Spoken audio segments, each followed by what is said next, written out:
just to end today's daf with one thought, and that is, so the middle part of today's daf really was the halachos of the round sukkah, Rabbi Yochanan's math Gemara. So just two things that are worth mentioning every time you learn a Gemara like this. And that is, number one, the Gemara worked extensively with the rule of pi. Right? The Gemara said that there's a ratio between the circumference of a circle and the diameter of a circle, and that ratio is 3-1. So in the Gemara, when you know the circumference, you'll know the diameter. When you know the diameter, you know the circumference. Basic math, there's a 3-1 ratio. The truth is, the Gemara Masechtas Eruvin, Daf Yud Daled Amud Aleph, discusses this idea. Kol sheyesh be'ekefei shloisha, yesh b'roichev tefach. If the hekev of a circle, the circumference of a circle is 3, that means the diameter is 1. It's this 3-1 ratio. And the Gemara says, Minani mili. How do you know that? And the Gemara brings a raya from a pasuk in Malachim Aleph. When Shlomo HaMelech built the Beis HaMikdash, there was a Yam Shel Shlomo. And if you do the math in the Yam Shel Shlomo, you're going to realize that there's this ratio of 3-1 between the circumference of a circle and between the diameter of a circle. And the Tosfos Harash, in Masechtas Eruvin, Daf Yud Daled Amud Aleph, asks a kasha. He says, T'mi, it's a pella to me. Ma shayach l'mi boi hacha minah hanimili b'davar hanira le'inayim. How does it make sense to ask a question minah hanimili for something that's nira le'inayim? V'adam yachal lamid olav. It's a person yaviu davar shurachav tefach v'nimdai ha'hekaf. Minah hanimili is for a drasha. It's for a din. What's the minah hanimili? Why do we need a pasuk to know the rule of pi? It's obvious. Just measure.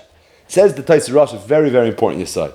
He says, "V'nira li lefarish, l'fisha eina davar mechuven." Because the truth is that if you measure, you're going to see that number doesn't really add up. Shahekef hu yoisem migimel tvachim. Because really the circumference is more than 3 times. It's 3.14, some infinite number. It's not really 3 times. And it's for that reason, K'boy Talmuda, the Gemara wants to know, Minani Mili, meaning, Minayin lokchu chachamim liten gvul umida l'davar echad, afa pisha einay mechuven, ela sha'adavar korev lias mechuven.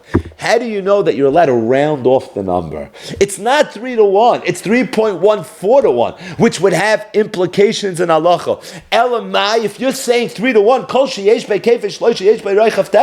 that means you're rounding off the number lehalacha, and that was the Gemara's question. How do you know that you have a right to do that? How do you know you have a right to round off numbers in halacha? How do you know the number you work with is 3-1 and not 3.14-1? So in our Gemara, we're rounding off numbers, and the truth is that it's a very big chiddush. The Makar is in a Tosfos Harash in Masechtas Eruvin Daf Yud Daled Amud Aleph, a very chashav and maramakim in the Sugya Masechtas Eruvin. It's really based on a pasuk. Me'inyan le'inyan, the Rosh in Arvei Psachim. So this is the Tosfos Harash, but this is the Rosh, Rabbeinu Asher. So the Rosh in Arvei Psachim is the very, very, very end of Masechtas Psachim. He asks a kasha that bothers everybody. It says in the Torah, there's a mitzvah of Sfir Sa'imer.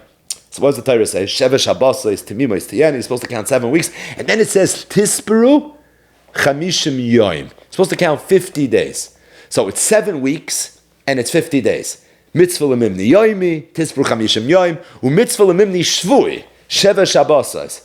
The problem is, it doesn't add up. It's not, 7 weeks is not 50 days. 7 weeks is 49 days. So Freit the Rosh, we know it means 49 days. Torah Shabbat Peh, it's Pasha, but why did Torah say 50?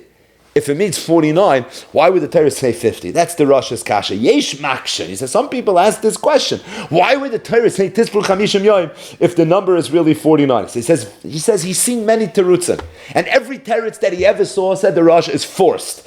But he says, V'li nira, I believe, this is the V'li nira of the Rosh. V'li nira, she'enanu tzrichim l'tchoykoi salalu. You don't have to come on to all these forced pshatim. Because kivan de kasa be'behedya shiva shvuos tisbar lach.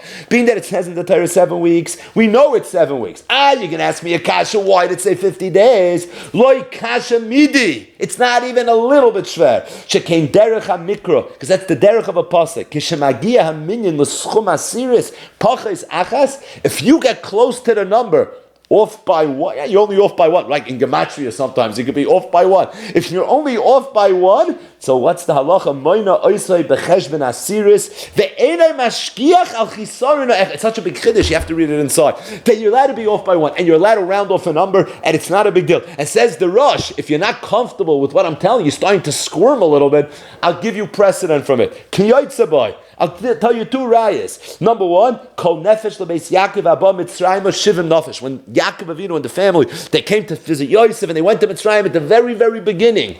So how many Yidden were there? 70. Chazal say it wasn't 70, it was 69. Yocheved, she was born Bein HaChaimis. But why would the Pasuk say 70? It was 69. Says the Rosh, Pashib Shat. The Pasuk rounded off the number. You can tell me 69? Or the Torah would say 70 minus 1, right? Don't say 70 minus 1, it's Pashib.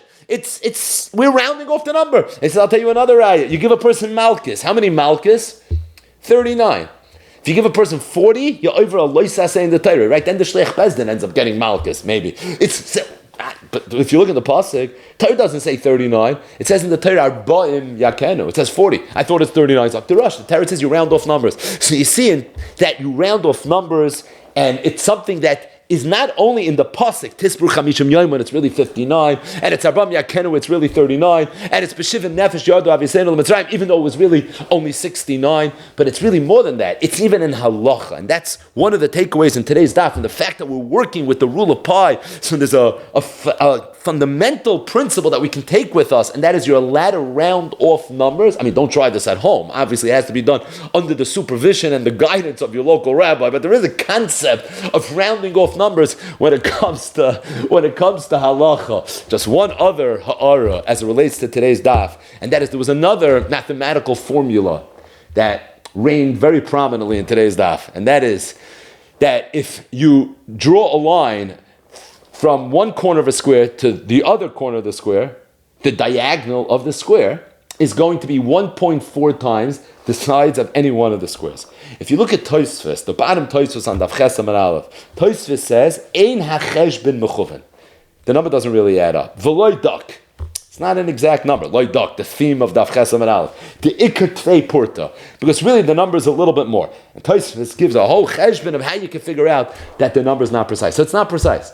So the 3-to-1 ratio between the circumference of a circle to the diameter of a circle is not precise.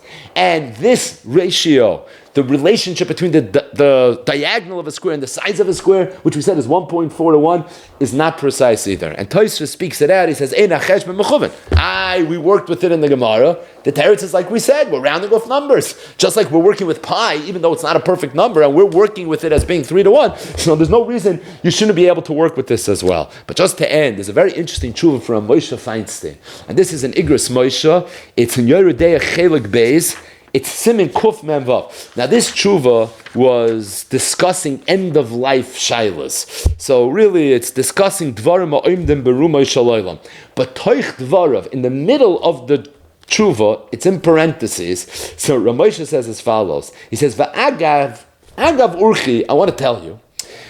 He said, I've seen there are people that they took on this custom that they believe that when it comes to making tefillin, they measure the tefillin using a microscope. Now, why are you measuring tefillin? So really, this discussion begins with Allah and Shulchan Aruch. It's an Orach Chaim, it's Siman Lamed Beis, Katan Lamed Tes. The Mechaber says tefillin, Bein Shal Rosh, Bein Shal Yad, Halacha L'Moshe Misinai. There's Halacha L'Moshe Misinai Sheyiyu Meruvos. They have to be a perfect square. Says the Mechaber, what does it mean, a square? Dahainu Sheyeh Ribuan Mechuvin, Arkoi Kirachbai. Kidei Sheyeh Lehem Oisei Alachsain She'amru Chachamim. And you want to make sure you got the square right? Ayin Sukkah Daf Ches Amud Aleph, literally our daf. Kol Amsa Beribua, Amsa Betrei Chumshi Balachsaina. So use that equation, use that formula, and like this you'll be able to make sure your tefillin. So tefillin has to be a square. Bein shal rosh, bein shal yad. How do you know it's a square? Measure the diagonal, measure the size. If the number adds up being 1.4 to 1, like the Gemara says, then you're going to know that you have yourself a square. So tefillin has to be a square. So Ramosha said, I saw there are people that they took on a chumrah, and the chumrah is that they started using advanced technology to make sure you have a perfect square. I mean, this is not an advanced way of doing it. So they have a more modern way of doing it. So Ramosha said that I've seen that this is something that people are doing. This tshuva was written in Tov Shin Lamed, 1970. So using 1970 technology, the 70s. Let's see if we can figure out a way to try to do it a little bit better. And Ramosha says, La'niyas daiti, it's a ta'us gadol. You don't have to do it. You for sure don't have to do it. He says, because it's pashut that when Chazal said that the tefillin has to be a square, they never meant it has to be a perfect square. You know how I know? Because Chazal gave us an eitzah how you figure it out. The eitzah is sukkah of chesam and aleph. Draw that diagonal and make sure it's a 1.4 to 1 ratio. Tosfos spoke out in sukkah of chesam and aleph. Unsere sugya. Ein ha-cheshbon mechuven. V'loi dak. What do you mean, ein ha-cheshbon mechuven v'loi dak? So what do we do? So how do you have tefillin? How could this be the formula for tefillin if it's ein? Chazal gave this formula for tefillin. And if Tosfos says ein ha-cheshbon mechuven v'loi dak, so then we don't have a perfect square. The terraces doesn't have to be a perfect square. It has to be almost a perfect square. But you're allowed to be off by a little bit. So if you're allowed to be off by a little bit, then you're allowed to be off by a little bit. So we don't need a microscope. What, in 1970 we figured out how to make kosher at tefillin? And up until now, whoever wore tefillin for thousands of years weren't wearing kosher at tefillin. Chalila v'chas to say such a, you can't even have such a machshava as I hear. It's not possible. So Zakra Moshe, if you see like at chila, you're allowed to work with an ein mechuven, it's okay. And by the way, the Magen Avram, right here in this halacha, in similar base of Cotton Lametes, says ein ha-cheshbon mechuven. K'may shekasvu ha-Tosfos, Parakama de Sukkah. So Magen Avram already quoted it on the page, not varfing amar makim. It's right here. So it's pashut that the cheshbon l'katchila was ein mechuven. There's no reason this should have to be a problem. And then just the way Ramosha ends this paragraph in the parentheses, quote, Upela al masha kosav k'fay teirasei. The Shoyal told Ramosha, shehagriz halevi, the brisker Rav Zatzal, hayasavar sheyesh maila kishayim dedu ribua the tefillin b'microscope. So the Shoyal told Ramosha that the brisker Rav held that there's a maila to measure tefillin with a microscope, and Ramosha said, Upela. To me, it's a pella because we round off numbers in halacha, and Chazal gave us formulas that they knew were eina mechuven, and afal pikein it was okay, and if it was okay for Chazal, it's okay for us. And he says, even lekatchila, there's no inyan in the world to have to do it in that way.